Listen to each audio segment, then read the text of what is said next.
अस्सलाम वालेकुम व्यूअर्स, कैसे हैं आप लोग? उम्मीद करता हूँ आप सब खैरियत से होंगे।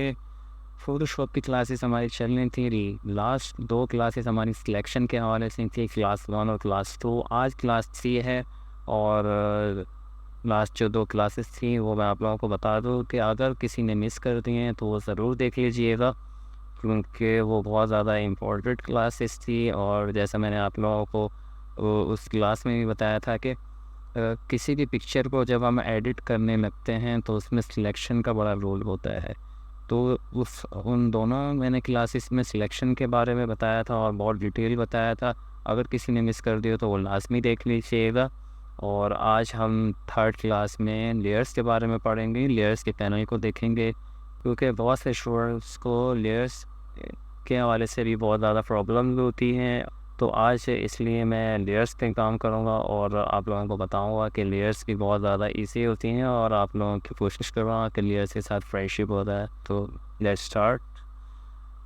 तो स्टार्ट करते हैं। सबसे पहले मैं न्यू फाइल ले लेता हूँ, किसी भी साइज़ की ले सकते हैं। एक मैंने न्यू फाइल ले ली और यहाँ पर न्यू फाइल लेने के बाद हम लेयर्स के पैनल में देखेंगे तो सबसे पहली जो हमारे पास लेयर मौजूद है वो है बैकग्राउंड के नाम से। अब मैं आप लोगों को बता दूं कि हम अगर फ़ोटोशॉप पे नई पिक्चर ओपन कर लें या नई फ़ाइल ले लें तो जो फर्स्ट लेयर हमारे पास आ रही होगी वो बैकग्राउंड के नाम से ही आएगी। अब जैसे कि मैंने अभी नई फ़ाइल ली है, न्यू फ़ाइल किया है, तो यहाँ पर मेरे पास जो फर्स्ट लेयर आ रही है वो बैकग्राउंड के नाम से आ रही है। और अब मैं यहाँ पे एक इमेज ओपन करके आपको दिखा देता हूँ। कंट्रोल को ओपन करेंगे इस पिक्चर को और देखेंगे कि लेयर का जो पैनल है उसमें फर्स्ट जो लेयर आ रही है वो बैकग्राउंड के नाम से आ रही है। ठीक हो गया। इस तरह से जब हम इस पे काम करने लगेंगे तो हम जब भी काम करेंगे तो न्यू लेयर लेंगे और न्यू लेयर का बटन हमारे लेयर पैनल में सबसे नीचे है, क्रिएट न्यू लेयर। जैसे क्लिक करेंगे तो एक न्यू लेयर आ जाएगी और अब हम इस पर काम कर सकते हैं। जैसे मैं ब्रश ले लेता हूँ और यहाँ पर जैसे ब्रश करता जाऊँ तो इस तरह से ये इस पे काम हम कर सकते हैं। अच्छा, इस लेयर में, बैकग्राउंड लेयर में और ये जो हमने लेयर दी है इसमें क्या फ़र्क है? ये जो लेयर है ये लॉक होगी और इसको हम मूव नहीं कर सकते। और ये जो लेयर हमने बनाई है इसको हम देखेंगे तो हम इसको मूव कर सकते हैं और इस पे काम कर सकते हैं, ट्रांसफॉर्म भी कर सकते हैं इसको। जबकि जो बैकग्राउंड लेयर है उसको हम ट्रांसफॉर्म करने की कोशिश करेंगे तो वो ट्रांसफॉर्म नहीं होगी। मैं कंट्रोल टी प्रेस कर रहा हूँ लेकिन ट्रांसफॉर्म नहीं हो रही। तो ये थोड़ा-सा डिफरेंस है इन दोनों के बीच में। और देखेंगे कि जैसे ही हम जो नॉर्मल लेयर है उस पे आएँगे तो ये जो सारे ऊपर के ऑप्शन हैं ये सारे खुल जाएँगे, हमारे पास ऑन हो जाएँगे। और इसी तरह से बैकग्राउंड लेयर पे जैसे ही मैं आऊँगा तो सारे के सारे ऑप्शंस जो हैं वो डिसेबल हो जाएँगे। तो नॉर्मल लेयर पे आ जाते हैं और दूसरी चीज़ हम देख लेते हैं। यहाँ पे हमारे पास है ऑपेसिटी, और ऑपेसिटी को हम किस तरह से यूज़ करेंगे। यहाँ से मैं इसको थोड़ा-सा कम करता हूँ तो ये इस तरह से हो जाएगा। ऑपेसिटी का काम यही है कि हमारी जो लेयर है उसको ट्रांसपेरेंट करना, तो थोड़ा ट्रांसपेरेंट हो जाएगा यहाँ से। इसके बाद नेक्स्ट जो ऑप्शन है वो है फिल का। फिल भी तकरीबन इसी तरह से ही यहाँ पर काम करेगा और दूसरी जगह पे थोड़ा बहुत डिफरेंट काम भी होगा इसका, तो वो आगे चल के देख लेंगे। अभी के लिए यही समझ लीजिए कि तकरीबन दोनों का सेम काम ही होगा। और इसके बाद हम देखेंगे यहाँ पर हमारे पास डिफरेंट लॉक्स मौजूद हैं और लॉक्स को भी देख लेते हैं। उससे पहले मैं आप लोगों को ये बता दूं कि अगर जैसे ये बैकग्राउंड लेयर है तो अब हम चाह रहे हैं कि इस बैकग्राउंड लेयर के साथ कुछ काम किया जाए। जैसे हमने न्यू इमेज खोल लिया, यहाँ पे ओपन कर लिया, तो हमें इस न्यू इमेज पर ही काम करना था। तो हम क्या करेंगे कि जो हमारी नॉर्मल लेयर है, जैसे इस लेयर को मैं चाह रहा हूँ कि मैं इसको पूरा फिल कर दूँ, तो ब्रश से फिल करने की ज़रूरत नहीं है। हम ऑल्ट बैकस्पेस करेंगे तो कम्प्लीटली फिल हो जाएगी ये लेयर।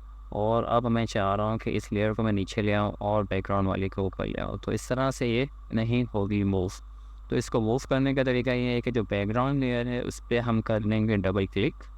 डबल क्लिक करने के बाद एक पैनल हमारे सामने आ जाएगा और इसमें इसका नाम भी आ रहा होगा लेयर 0 के नाम से।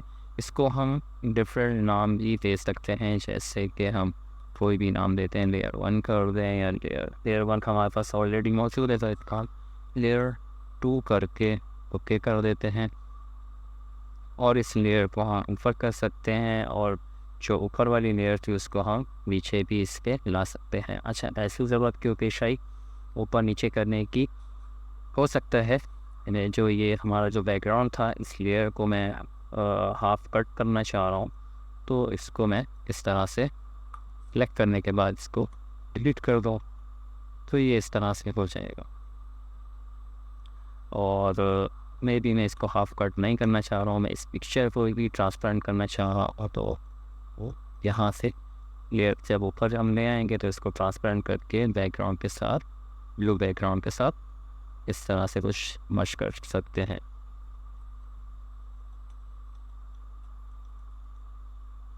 यहाँ तक कि और आपको सब चीज़ें क्लियर होंगी। तो आगे बढ़ते हैं, डिफरेंट लॉक्स को देख लेते हैं कि लॉक्स क्या होते हैं और इनका क्या क्या काम होता है। यहाँ पर हमारे पास डिफरेंट तरह के लॉक्स मौजूद हैं, इन लॉक्स को देख लेते हैं। जैसे कि यह हमने एक फ्री लेयर ली थी, इसको हम लॉक करते हैं। सबसे पहला जो लॉक का ऑप्शन है हमारे पास transparent pixels. Lock transparent pixels क्या होते हैं, अब ये चीज़ समझ लेते हैं। इसको मैंने ब्रश से ऐसे ही पेंट कर दिया था, तो इसको मैं कर देता हूँ। मैंने यहाँ पे एक पिक्चर ले लेते हैं, एक और पिक्चर ले लेते हैं ताकि और आसानी से आप लोगों को समझ में आ जाए। एक और पिक्चर पे यहाँ पे ओपन कर लेते हैं और इसको मैं यहाँ से ड्रैग एंड ड्रॉप कर देता हूँ इस पिक्चर के ऊपर।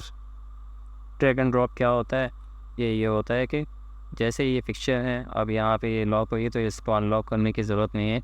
वो टूल से हम इसको यहाँ से ड्रैग करेंगे और यहाँ पर ड्रॉप कर देंगे इस तरह से, और वो simply control C control V भी कर सकते हैं, कॉपी पेस्ट भी कर सकते हैं।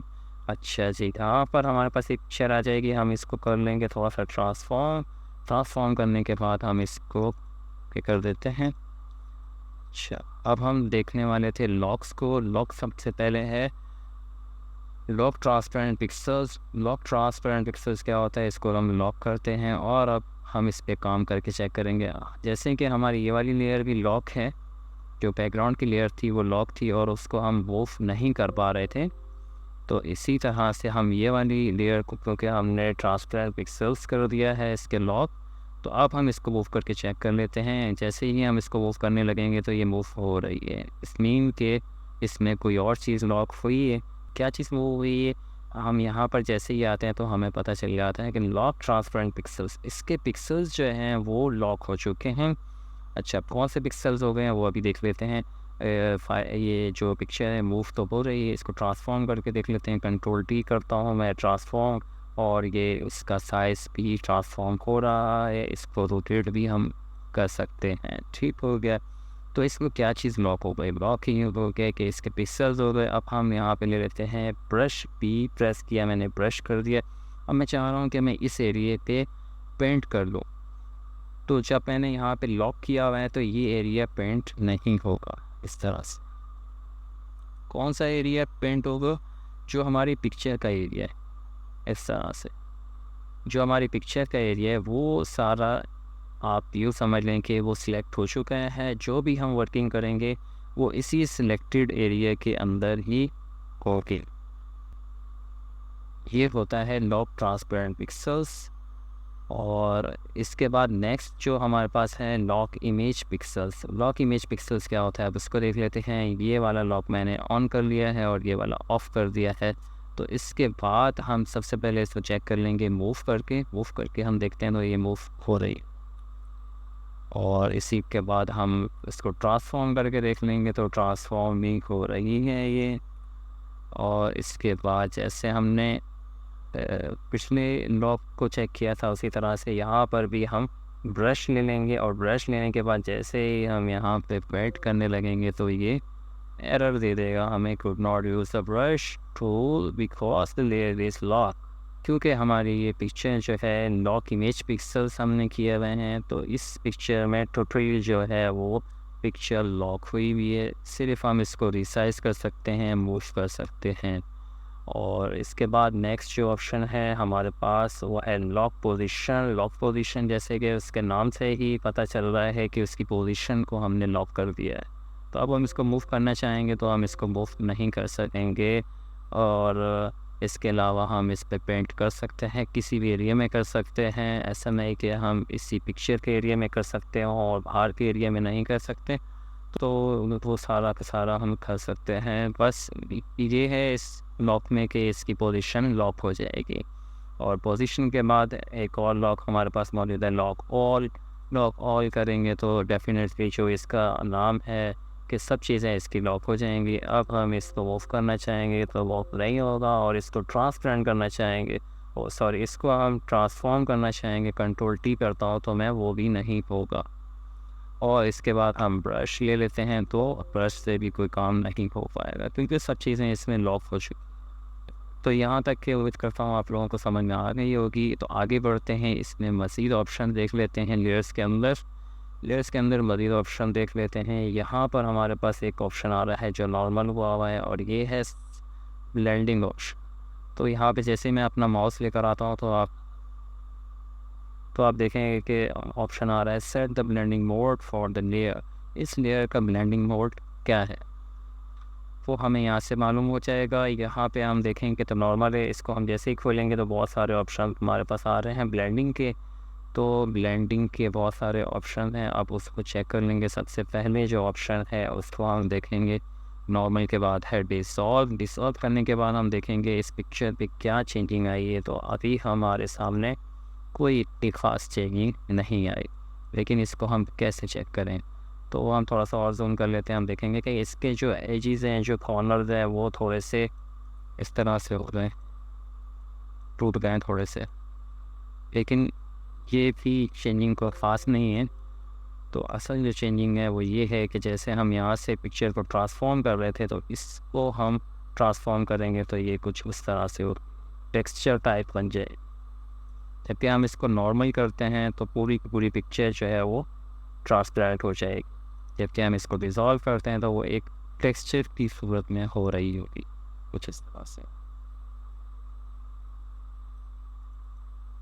तो ये होता है डिज़ोल्व। अच्छा, इसके बाद और भी ऑप्शन मौजूद हैं ब्लेंडिंग में, लेकिन मैं आप लोगों को ये दिखा दूँ कि इस ब्लेंडिंग ऑप्शंस में ग्रुप्स बने हुए डिफरेंट ग्रुप्स मौजूद हैं।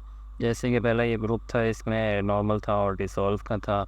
और इसके बाद है डार्कन, मल्टीप्लाई, कलर बर्न और दो और ऑप्शन भी हैं। तो ये भी हम चेक कर लेते हैं कि किस तरह से वर्किंग करते हैं। सबसे पहले जैसे मैं डार्कन करता हूँ तो आप देखेंगे कि जो हमारी पिक्चर का लाइट कलर है वो ट्रांसपेरेंट हो जाएगा, और जो डार्क कलर है वो हमारे सामने तकरीबन वाज़ेह होकर आ जाएगा उस तरह से। अच्छा, मैं अब इसको मल्टीप्लाई करके देख लेता हूँ।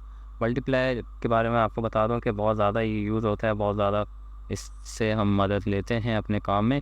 तो इसको हम मल्टीप्लाई करते हैं तो आप देखेंगे कि ये एरिया जो है इसका ट्रांसपेरेंट हो गया है, और ये जो हमारा डार्क कलर है वो जो है वाज़ेह तौर पर हमारे सामने आ गया है कुछ इस तरह से।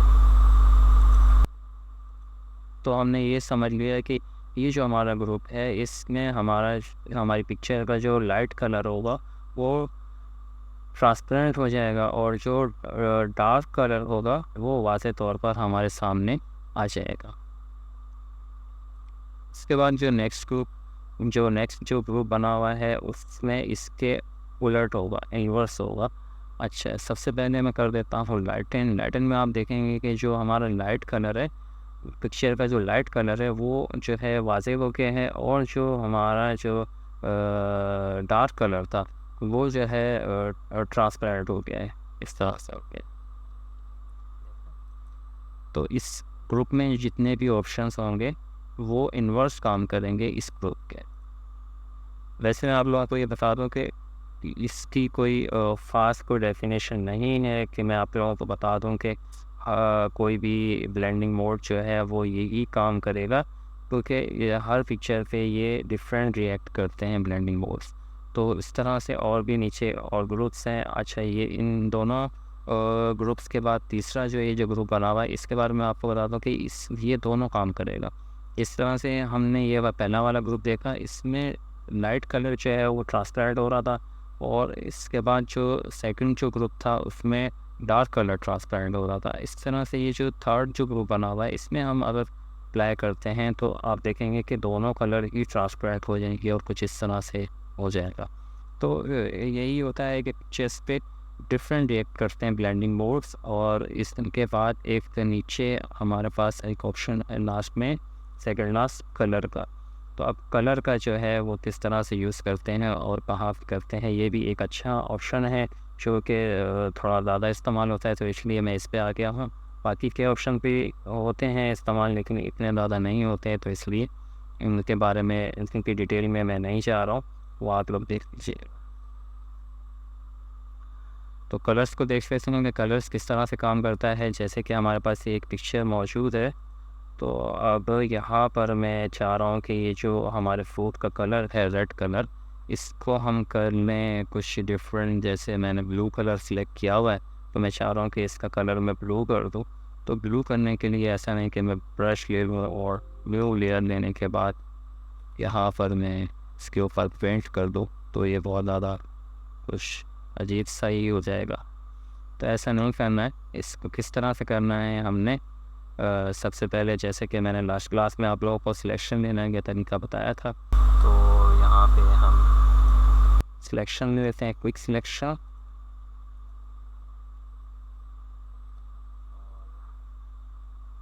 सिलेक्शन से मैंने इस फ्रूट को सिलेक्ट कर लिया।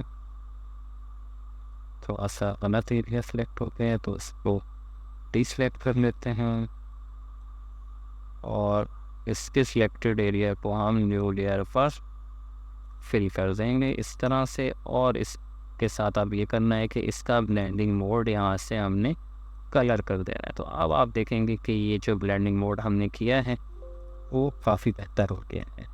बजाय इसके कि हम इसको नॉर्मल रखें तो वो बहुत ज़्यादा थोड़ा सा अजीब सा लग रहा था, तो इसलिए हम इसको कलर कर लेंगे ब्लेंडिंग मोड, और इसको मज़ीद सही करने के लिए हम इसकी ऑपोसिटी से भी इसको सेट कर सकते।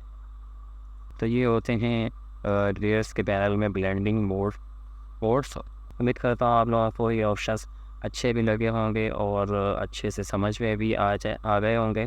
और अगर कोई चीज़ रह गई हो तो वो आप मुझे मैसेज ज़रूर कर दीजिएगा, और अगर कोई चीज़ ना समझ में आए तो भी मैसेज कर दीजिएगा ताकि मैं आप लोगों को भी बता दूँ।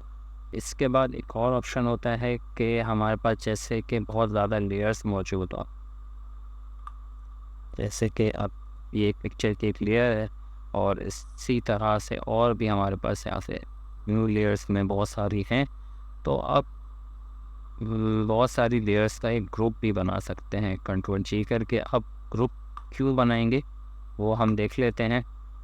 मैं चले आता हूँ एक ब्लैंक पेज पर, और यहाँ पर मैं ले लेता हूँ एक ब्रश लेने के बाद मैं एक इसको फुल हार्ड कर देता हूँ, और इसको मैं यहाँ पर एक ले लिया मैंने ये कलर, और सॉरी एक न्यू लेयर लेने के बाद मैंने यहाँ पे ये कलर ले लिया, और दूसरा मैंने एक और लेयर ली, यहाँ पे दूसरा कलर ले लिया, और एक तीसरा कलर हमने 3 अलग लेयर्स पर ले लिया।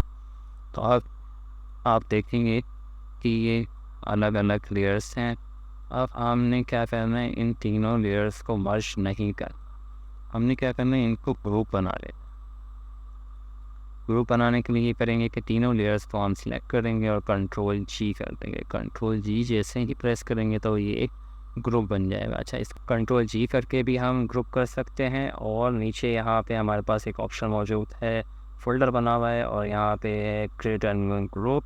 तो इस तरह से भी हम ग्रुप कर सकते हैं, लेकिन शर्त ये है कि हमने जब भी ग्रुप करना है तो लेयर्स को सिलेक्ट ज़रूर करना है। अगर हम सिलेक्ट नहीं करेंगे तो ग्रुप नहीं बनेगा। जैसे कि अब मैं इस लेयर पे हूँ और मैं यहाँ पे क्रिएट एंड न्यू ग्रुप कर देता हूँ, तो अब जो हमारे पास ग्रुप बन गया है, फोल्डर बन गया है, लेकिन इसमें कुछ भी नहीं है, खाली फोल्डर का। अब इसको मैं ऑफ़ करूँगा तो कोई भी लेयर ऑफ़ नहीं हो रही, कोई भी कलर ऑफ़ नहीं हो रहा, वो आप देख रहे होंगे। तो इसके लिए ज़रूरी है कि हम सेलेक्ट कर लें। जैसे कि मैं इन दोनों लेयर्स का ग्रुप चाह रहा हूँ और इसको नहीं चाह रहा हूँ, तो मैं इसको इन दोनों लेयर्स को इस तरह से कर लूँगा कि मैं शिफ्ट प्रेस करके भी ग्रुप कर सकता हूँ। और मैं चाह रहा हूँ कि ये वाली लेयर और एक ये वाली लेयर हमारी ग्रुप हो जाए, तो हम शिफ्ट प्रेस करेंगे तो ये तीनों सिलेक्ट हो जाएंगे। तो तीनों को हमने नहीं करना, तो हम करेंगे कंट्रोल का बटन प्रेस करेंगे। कंट्रोल इस वाली लेयर पे आ जाए या इस वाली पे आ जाए, तो एक लेयर पे आने के बाद कंट्रोल का बटन प्रेस करेंगे और दूसरी जो हम लेयर चाह रहे हैं ग्रुप करना, उस पर क्लिक कर देंगे। इस तरह से दोनों लेयर सिलेक्ट हो जाएंगी और कंट्रोल जी करेंगे, ग्रुप हो जाएगा। अब हम इसको ऑफ़ करेंगे तो आप देखेंगे जो हमारी ग्रुप के अंदर चीज़ें हैं वो ऑफ़ हो रही होंगी। इस तरह से ग्रुप हो जाएंगी लेयर्स। और ग्रुप के अलावा एक इस पैनल पे एक और ऑप्शन मौजूद है यहाँ पे, जो कि काइंड है। काइंड का क्या है, इसको हम खोल लेंगे। काइंड में खोलने के साथ हमारे पास ऑप्शन आएंगे नेम, इफेक्ट, मोड। ये क्या चीज़ें हैं, ये आप देखेंगे कि काइंड के साथ एक सर्च का आइकन बना हुआ है। सर्च का आइकन क्यों बना हुआ है, किसी जैसे हमारे पास बहुत सारी लेयर्स मौजूद हैं और हमें कोई एक लेयर को सर्च करना है। जैसे कि मैं यहाँ पे बहुत सारी लेयर्स बना लेता हूँ। जैसे ही मैं नेम पे क्लिक करूँगा तो मेरे पास एक सर्च का पैनल खुल जाएगा। अब मैं यहाँ पे किसी भी लेयर को जिसको मैंने सर्च करना है, तो मैं नेम के हिसाब से उसको सर्च कर सकता हूँ। फर्स्ट किया मैं यहाँ पे लिखता हूँ लेयर 3 कॉपी 9, तो मेरे पास ये एक लेयर आ जाएगी जिसका नाम है लेयर 3 कॉपी 9। क्योंकि बहुत सारी लेयर 3 की कॉपीज़ थी, तो लेयर 3 की कॉपी 9 मेरे पास आ जाएगी इस तरह से। और अभी इसके अंदर हम इफ़ेक्ट से भी सर्च कर सकते हैं। डिफरेंट इफ़ेक्ट किए होते हैं, लेकिन अभी हमारे पास जो लेयर्स मौजूद हैं उनमें कोई इफ़ेक्ट हमने नहीं दिया, तो इसलिए इफ़ेक्ट से हम किसी भी लेयर को सर्च नहीं कर सकते। तो इफ़ेक्ट से भी सर्च कर सकते हैं। इसके अलावा मोड से कर सकते हैं। मोड मैंने आप लोगों को बताया, ब्लेंडिंग मोड्स जो होते हैं। अब किसी भी लेयर का हम मोड यहाँ से चेंज कर देते हैं। मल्टीप्लाई कर दिया मैंने एक लेयर का मोड, और यहाँ पे इस लेयर को नाम भी दे देता हूँ मल्टीप्लाई।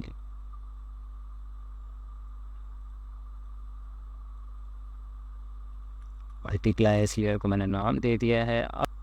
अब मैं यहाँ से सर्च करूँगा मोड पे। जैसे ही मैं जाऊँगा यहाँ पर हमारे पास सेम वही ब्लेंडिंग मोड के जो ऑप्शंस हैं वो सारे आ जाएंगे। जैसे ही मैं यहाँ से मल्टीप्लाई पे जाऊँगा तो आप देखेंगे कि मेरे पास मल्टीप्लाई की जो लेयर है वो सामने आ जाएगी।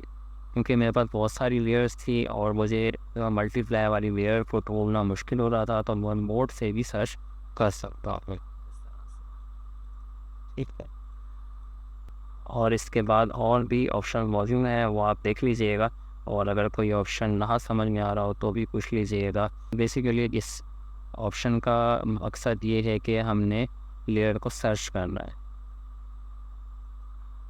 इसके अलावा और भी यहाँ पर आप देखेंगे कि कुछ ऑप्शंस मौजूद हैं, कुछ यहाँ पर नीचे भी हैं। थोड़े से मुश्किल होंगे, थोड़े से एडवांस लेवल के होंगे, तो उसको हम आगे चल के इंशाल्लाह देख लेंगे, ताकि ये कि मैं पिक्चर्स पे अप्लाई करके भी आप लोगों को दिखा दूँ। तो उम्मीद करता हूँ यहाँ तक कि आप लोगों को अच्छे से समझ में आ गया होगा। और नहीं समझ में आया हो तो आप कोई भी चीज़ बस पूछ सकते हैं मैसेज करके, कमेंट करके। तो मैं कोशिश करूँगा आपको आसान से आसान तरीके से आप लोगों को समझा दूँ। और थैंक यू, अल्लाह हाफ़िज़।